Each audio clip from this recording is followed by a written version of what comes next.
Koliko vjerujete u svoju sposobnost pogađanja tuđih osjećaja?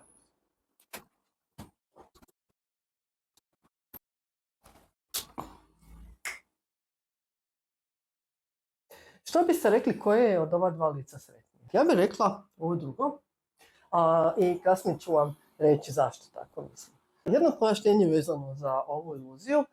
Pronašla sam je na nekom bezimenom TikTok profilu. Žena je rekla da je ovo kao neki personality test, da ako mislite da je ovo lice sretnije, da ste vi racionalna osoba, ako mislite da je ovo lice sretnije, da ste kreativna osoba, ja se u principu ne slažem sa njom, zapravo se ne slažem uopće sa takvim načinom određivanja i tumačenja osobnosti. Evo na prvi moje pojašnjenje. Ja znači ovo tu lice doživljavam sretnijim, moj dojam je jednostavno možda zato što sam odrasla u kulturi koja čista stvari sa lijeva na desno i prvi znaci dobrog raspoloženja dolaze mi sa strane sa koje sam ja navikla čitati sa lijeva na desno. Da sam odrasla u kulturi koja čita sa desna na lijevo, možda bi zapravo smatrala ovo tu lice sretnijim, zato jer čitajući sa desna na lijevo, sa ove strane dolaze prve informacije o dobrom raspoloženju. Znači, moguće da bi mislila suprotno. No jedini način da saznate koje lice kome izgleda sretnije, da uopće dobijete neko tumačenje,